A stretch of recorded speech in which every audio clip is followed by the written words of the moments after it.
Hello, and thank you for joining me. In this review, I'd like to share my family's top 2 choices of Halloween books. We actually have a number of books in our library with a Halloween theme, but there are 2 that we especially like. They are Trick or Treat Little Critter by Gina and Mercer Mayer and 10 Timid Ghosts by Jennifer O'Connell. As you can see, they're picture books and they're quite short. And they average about 2 sentences per page, maybe more. This is a rhyme book, so it's a little longer. Sometimes there's 3 sentences per page. And same thing with Little Critter. Average is 2, but there could be 1 or 3 sentences per page. And for that reason, also because it's a picture book, I would classify these as preschool, kindergarten books. If you're not familiar with the Little Critter collection, I can only say good things about it. It's wonderful. And this particular tale is fun because it captures the spirit of the holiday. And as is typical of all the Little Critter books, there's a lot of humor. They do a great job of capturing typical family life and the playful dynamics inside a family. It's really fun. You can see the big brother here is going trick-or-treating with his little sister, and of course there's some humor in that. The illustrations are well drawn. And because these stories are short enough, they can be used both as daytime reading and as bedtime stories. And I said that they're probably preschool books, kindergarten. My son started the Little Critter collection as a preschooler. Right now he's 6 and a half in first grade, and he's reading independently. So he's still reading the Little Critter collection because now he can read them for himself. He's reading in a different way.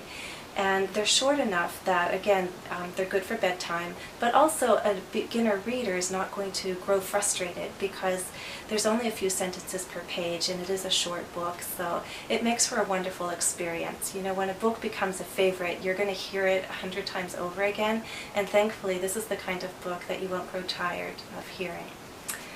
10 Timid Ghosts. This is a rhyme book and it's also a counting book. It is a countdown, I should say. It's a really funny tale about a witch who wants to get 10 ghosts out of her house, and so she uses clever tricks to get each one out. So with your children, you count, 10, 9, 8, all the way down to 1 and then none as the ghosts get out of the house. I love the rhyme. It's very catchy, it's very fun, and what else could I say? I took this into my daughter's preschool, and the kids loved it. Because I was taking it into her school, it was in our car. And in the mornings on our way to school, I actually have my 2 kids and then my son's friend as well. So there's 3. My son is 6 and a half, his friend is 7 in second grade. This book was being passed around among all 3 kids, and I can tell you, even the second grader was getting a kick out of the story. It's really funny. The rhyme itself is good. Sometimes in rhyming books it's a little forced, and even the rhythm can be a little off, but I think Jennifer O'Connell does a great job. The rhyme, as I said, it's really easy to pick up. Nothing here is forced. It's all natural and flowing, very musical. And the vocabulary also is good because sometimes it's a preschool book or a picture book, but some authors throw in very high-level vocabulary. But I feel that Jennifer O'Connell does a very good blend of familiar words and then a few new ones. But it's so fun and so easy to digest. So it's a really very good writing style, and I'm very pleased. And with my children, I love reciting the rhyme with them. So a big thumbs up for 10 Timid Ghosts, and another big thumbs up for Trick or Treat Little Critter.